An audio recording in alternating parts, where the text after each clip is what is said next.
friends. I'm Taylor. And I'm Brittany. Together, we're two sisters who are here to help you learn some tips and tricks to help navigate this crazy journey called life. When you combine us as sisters, we like to consider ourselves as quite the dynamic duo. So join us as we talk about all life has to offer. All right, friends. So today we're super excited. We have our first journal that Taylor put together that we're going to present today. We're super excited about this one. Yeah, I'm a little nervous about this one. Oh, but it's going to be great. Excitedly nervous.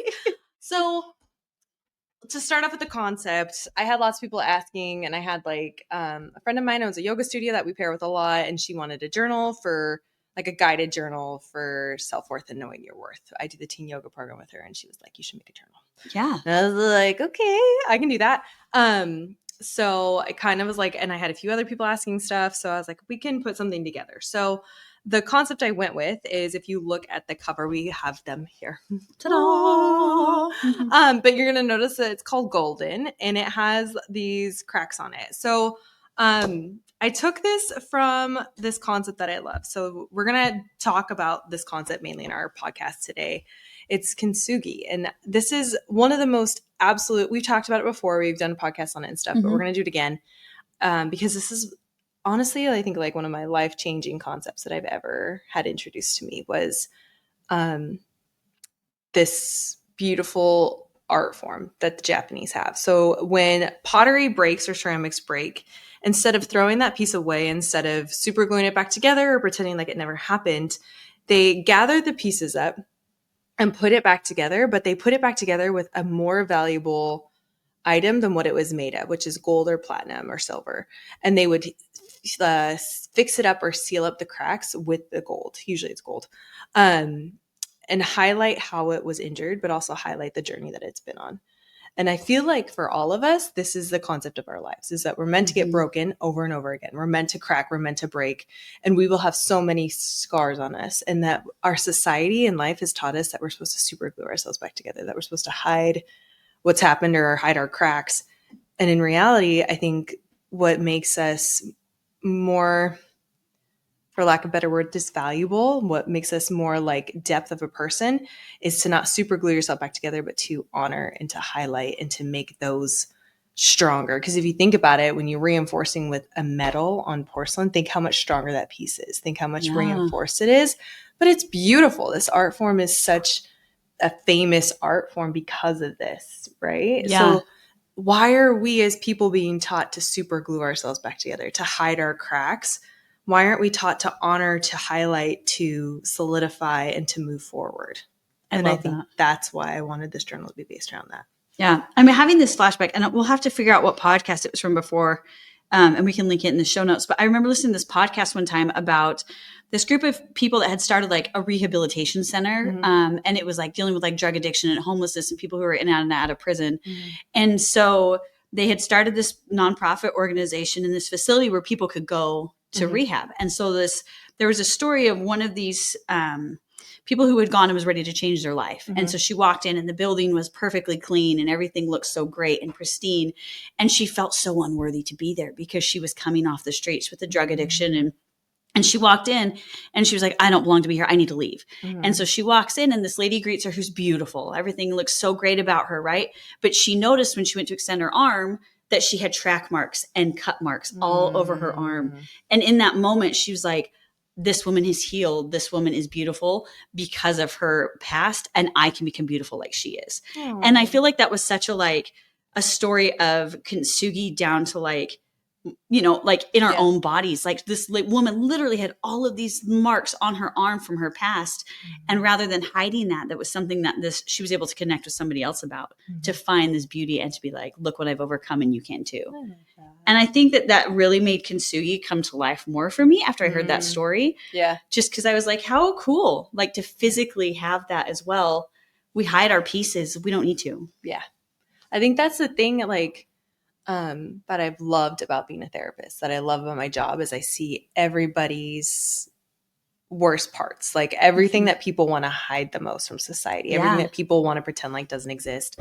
And that's where I think it's been the absolute coolest part of my job is I get to still love this person. I still get to be there for them. I still get to honor them and see the beauty behind them without like the facade of, well, what's, they're skeletons. I know they're skeletons. Yeah. And they're still And you amazing. still love them. Yeah, they're still, Yeah. and like, I think that's the beauty of a therapeutic relationship is like, you still get to see that somebody will accept you, somebody will love you, no matter what you're giving them. And I've had a lot of people comment on that, like, how do you still like me? And I'm like, because that's why we're here. So, yeah, we're to find the good. Yeah.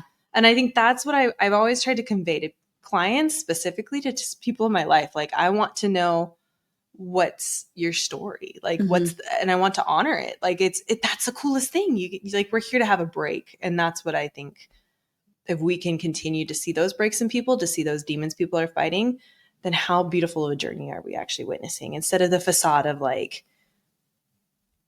something that just seems perfect and you don't really know the depth or the sacrifice it took to get that. I think that's better. Yeah, I think so too. And I think it brings you together. Like your humanity comes together at that point. And by seeing other people's flaws and challenges and what you've overcome, like it builds that human connection. Yeah.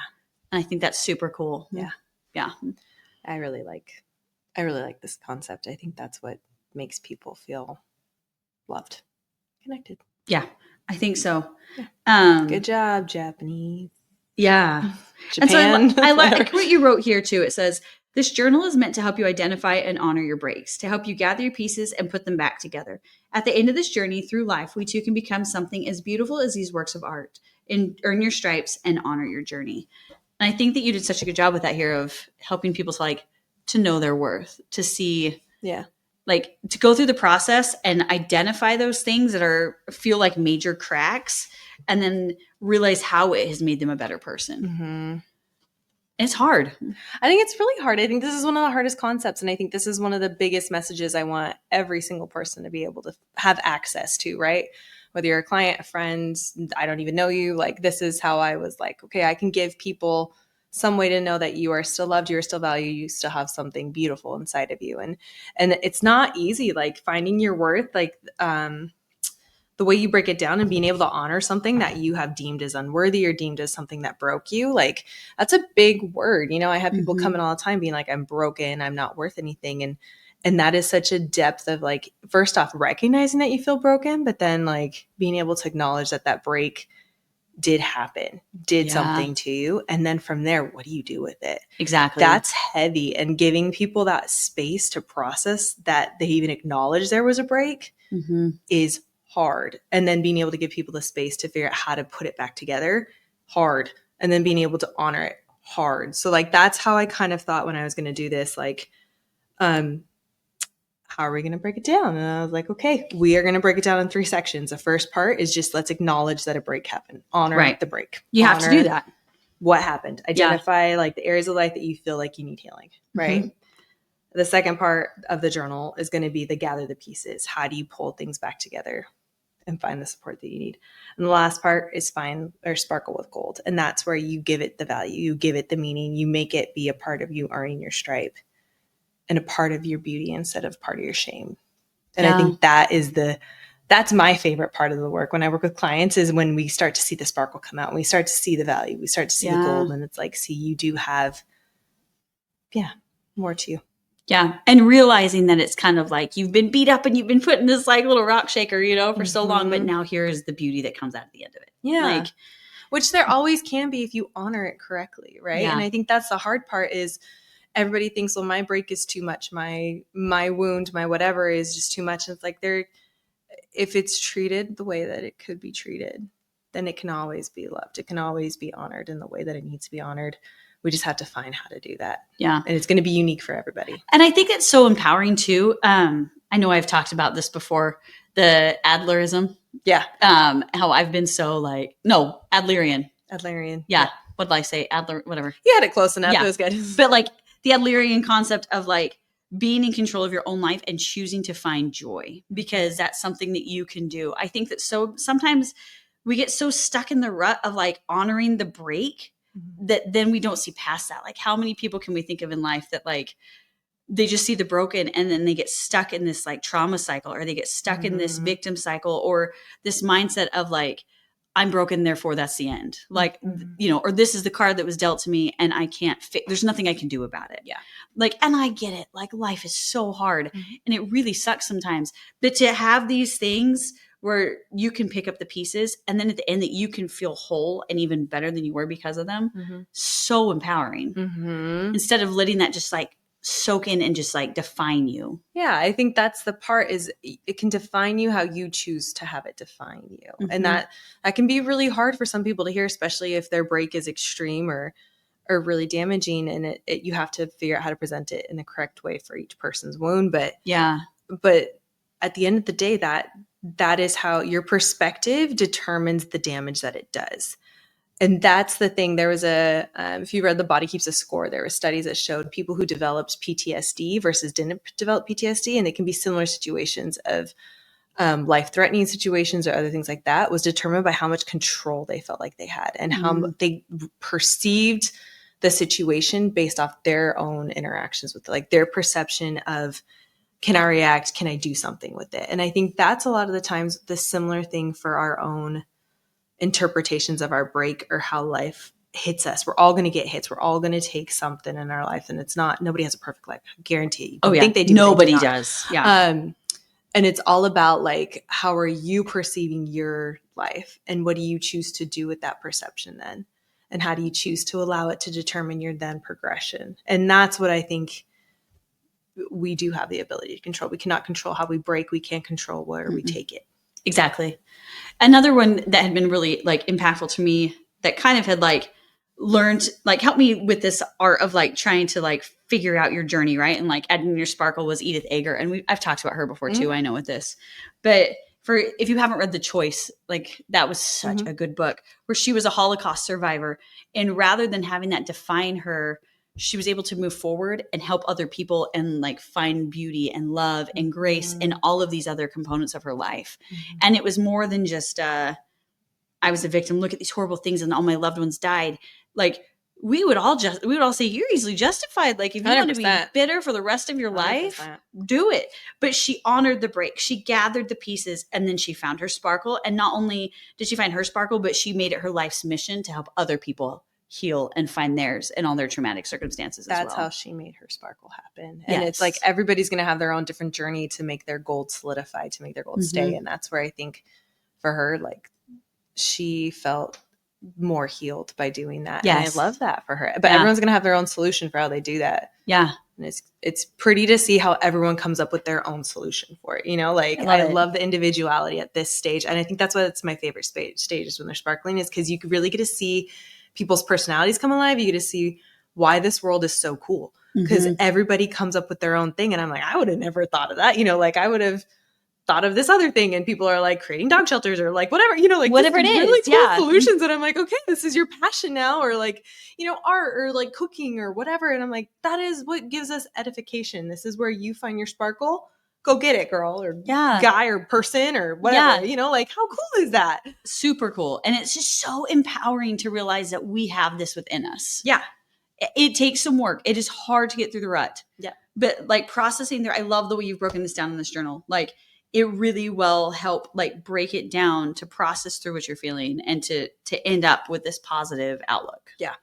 It's supposed to be very step by step. And like, this is a thing. So when people are in therapy, they're like, there is no plan. They just come in, they think, and they're just kind of like, blah, blah, you know, and I'm like, no, there is actually like a treatment plan in our heads. Like we're trained to go in and have like this is a presenting problem. This is the treatment modality that we're using. And this is how we're going to like try and get there. In each session, we're trying to connect back to that in our own heads, but we don't necessarily tell you guys what we're doing. But this journal is that same way. Like you can actually see how we're kind of trained to think like of, it has, so each chapter is broken down, right, with questions that will relate back to that original question. Like, so the honor, the break, all those questions are going to be acknowledging like the feelings and the break that you had, which is not a fun chapter. No. And it is pulling out hard questions like, what emotions do I often suppress or avoid feeling? Ugh.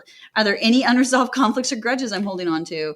Did I experience moments where I felt unseen, unheard, unworthy, or not important? Why? Describing how you dealt with it. But like, there's all of these questions that are just really introspective and not fun. But at the same time, so healing. Yeah. Yeah, and I think that's where it's really interesting. Like you're gonna see this one, I struggle with this one all the time. I'm doing better actually, but what do my internal thoughts sound like? Are they positive, negative, or a mix of both, and why? Like really processing through that. Like what's causing this? Where is it stemming from? You know what's interesting is I really thought about that one after watching Inside Out too. Oh, where yeah. they blended the emotions in the little thing. And I'm like, yeah, so many people don't realize you can have 3 or 5 different emotions in one situation. They think it has to be categorized. Oh, definitely not. Into good or bad or like, you know, into zones kind of thing. And people don't realize it's so dichotomous. Like an experience, a situation, especially like significant ones in our lives are going to be very messy with a ton of different emotions. So the more that you can recognize those ones that you're like, this is, and I think this is the thing too, people think their breaks are often like a significant situation and it's more like life happening over time to it, other things. So the questions aren't specific about like this situation, what do you think? It's meant to get you to think really, how have I developed and shaped with all of these hits happening to me over time? Yeah, I really like that. Like, and she's got a good emotion wheel at the front too. That really helps identify. One thing I've worked on with my kids, and Anson especially, is we've been working on better working through our emotions, right? And what we're feeling. So I'll often have him tell me 3 things he's feeling at that moment instead of just the one, like, I'm angry. You would always be the, tell me 3. Like, and usually it's like, I'm anxious, angry, and upset, or whatever it is, right? And it's like, okay, like, let's talk about it. Or, you know, adding on certain things like, will I feel happy and nervous and excited? And it's like that's fair. You can have both things can be true at the same time. And taking the time to acknowledge that is, I think it's interesting too, whenever I have people, the emotion wheel that's typical is like, there's the base emotion and then it goes out in triangles and then they're connected to each other, like kind of in avenues. But I've had a lot of clients get stuck on, well, I'm not like this specific emotion, so then I can't go out to the other 2 kind of thing. Oh, yeah. And it happens regularly on the emotion wheel. So the emotion wheel I put in the book, and we can even show it to you, but it's very much like where there's the main word that you would know, which is like fearful, surprised, happy, whatever. And then from there, there's a bunch of options that are related to it in there. So it's not like fed to you like a normal emotion wheel. I designed it where it's more like any of those related to that sound similar. And I like that. And then it's not as streamlined because a lot of my clients get hung up on that. Yeah. Which and is as Anson's been like just taking it to like a rudimentary phase, right? To like a 9-year-old now, like the way their brain works. Because I think it's important to remember that sometimes. Like sometimes we have to start earlier on in our emotional progress, right? Yeah. But like he would get so frustrated on this too. He's like, well, I'm not angry right now and I'm not sad. But so now we worked on a lot of times he's feeling overwhelmed or disappointed. And it's really helped to like break the wheel down more like this. So this is great. Yeah. And then the other side is a list of emotions. So you can see that they're connected to each other. So we try to do resources for you guys. So the list of emotions is meant to just be ideas of words that you can use to. A problem a lot of the times is that we're recognizing the facts. We're not recognizing the emotion. So if we can get down to what am I feeling? Why am I feeling it? What do I need? That's going to address a lot of the stuff that caused the breaks and how you reacted more than the actual details. People get so stuck on details of facts that are just details and facts. They don't mean anything more than that, you know? So trying to get actually like, what's my emotional reaction? Why is that significant? Why is that still standing out to me? And how am I still reacting from it is the goal of this. So that like the main goal of the journal is to guide you along of just recognizing how you're feeling, how you're developing and where you want to be. Yeah. I love this. And it really helps it makes sense. Like the flow of it's really good. And just the process, like it's our natural healing process. I love that you said that because when I showed this to our dad, he's like, well, what do you do with this? Like, how do you use this? And my mom gave that same face. And or our mom, sorry. Yeah, we share a mother. Sorry, our mom. I'm sorry. We are scissors. Yeah, we are scissors. But it was so funny because Dad was just like, what do you actually do with this? Mom's like, read the directions, John. It's not that hard. Well, there's a lot of space to write here. It's a journal. For. So then she was like laughing. She's like, John, that's a point. I think that's a perfect example though. Like, so our dad is not one that typically sits down and deals with his emotions. He's very much this happened in my life, and he gets so stuck on like the details, you know, like, oh, I have less sales on the books at the end of February than I, this year than I did at the end of February last year. And he'll just stay so stuck in that and hyperfixate on the facts, on the scenario, the details. The details. And then he doesn't dive into like, what are you feeling? Why are you feeling this way? What is like, and so how helpful would this be? Like, if we were to pretend to be dad, to be like, okay, I don't have as much on the books this February as I did last February. All right. What am I feeling right now? Well, I'm feeling whatever, anxious, exposed, and I don't know, whatever, annoyed, right? Like angry. I'm angry. But it's like, what I think processing through these things is so helpful, because having this, like, someone to hold your hand, especially like, I mean, Tay and I are pretty good. I mean, obviously Taylor, she's a therapist, but I do a pretty good job at like trying to identify emotions, realizing why I'm feeling it. I'm not as great at sharing that with others, but I do it for myself. But like someone like our dad who is doesn't even take the time to do it. Like, this is so great. It was hilarious. Yeah. It was so funny. What do you I'm not surprised. do? What do you do? Like, I'm not surprised. My mom was so, or our mom was so funny. Just read the directions. Like, asking it, like, on this page, when do I feel most vulnerable? Why? When I don't make money. Like, I mean, I'm just using that. Like, our dad is so much more than this. Much more than but that. I'm just trying to like simplify it. Think of, yeah. It was just funny. But it's like, why? I don't know. Make it system. Yeah, getting to the deepers. And I think this is the thing. And it's meant the questions get more uncomfortable as you develop into it, which is the point, right? Yeah. Like, I mean, the first chapter sucks because it's feeling the breaks, but at the same time, like, it's going to continue to develop to get more and more vulnerable as you get farther in. Which is good. Yeah. And then it shifts, because then you start putting the pieces together, right? Like, like here's one, and the second part, like, gather the pieces. So it's like, do you feel like you're living a quality of life, or that you're merely surviving? Why? What would you want to maintain or change? So I think after realizing kind of, this is where I'm at emotionally, this is where I'm struggling, then this is great to be like, okay, now I kind of know where my faults are, or where I need to like piece things together. You can't piece things together if you don't realize there's a problem. Which a lot of people get stuck on that too. Just ignoring that there's a problem. So this is great. Like, I hope that people are like realize like what a great resource this can be. I think it's cool that I mean, it just takes a lot of questions I've heard people either ask me, or questions that I see a lot that need to come up in therapy, and they're kind of put all in one spot. So if you are dabbling in some of this journey, or in therapy, or just want to kind of develop and progress yourself, like, this is definitely very much like things I literally work on with people in therapy, or questions I literally ask. And it's how, as a therapist, I think and would progress people in a session. And so, or like their sessions with me. So it's pretty much like, I'm not saying this is a replacement for therapy at all. I'm just saying this is like but imagine doing this in tandem too, though. Like, if I, before a therapy session, if I were able to sit down and like have been working on this, like, like yesterday I had a therapy session, and I go every other week. It's just a standard thing in my life, right? Like, not for any particular reason. It's just, that's what I do. And so it was like, I was like, I don't know what I'm going to talk about today. Like, I don't really have anything, like, I'm feeling okay. Right. So in that moment, like, this would be a perfect time to be like, hey, like, I've been processing through kind of some of these deeper set emotions. Like, can you help me navigate these? Or if you're having a really hard time, like, there have been times in therapy where I can't wait to see my therapist, right? Because I've had so much going on that I have to, like, I'm like counting down the days and the hours until I get to meet with the therapist, because I have to process through it. But if you already have like done some of that legwork to really identify, like, this is what I'm feeling, this is what I'm really struggling here, like, can you please help me? Good bang for your buck. Yeah. It just helps you get more progress, honestly, at the end of the day. So well, thank you for creating this, Tay. Like, this is awesome.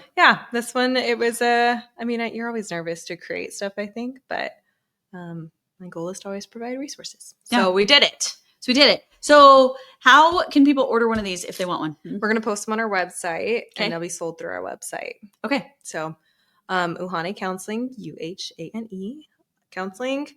They'll be sold through there. Yeah. And we'll have a link on our Instagram as well. So if you're following us on Instagram at Uhane Counseling, we'll link it there. How much are you selling for on the website? $25. Perfect. So the price is just because it was created with therapy techniques, and I think it's totally fair. I was like, it's honestly, it's just, so people have questions or anything like that. This year, we are also doing a few other things for products we're going to try and release. Koa has a line coming out that I'm excited about because I'm obsessed with my dog. Yep. And it's his birthday this week. What a shock. So Koa has a Koa Loves, Give Loves line coming out. He's going to have stickers and shirts, everything like that. So it's and Give Loves stuff. So his therapy command is Give Loves. And he is going to just give loves more to the world. But cutest little doodle ever. Love it. And yeah, so we have a few things coming out this year. We're trying to continue to release resources. I think we may do a second journal for confidence and self-worth. We've got some ideas kicking around. Tay's been busy. So. Yep. So we're trying to just always find ways to help you guys. So if you guys have questions or ideas or other resources that you'd be interested in, please let us know because we want to provide what people need. But I am all about providing things that help people. So yeah, absolutely. That's our whole purpose here. Right? So, yeah. We try. All right. Well, thank you, friends. Hopefully this was helpful. And don't forget to check out our Instagram so you can find more information about the journal. All right. Bye. Bye.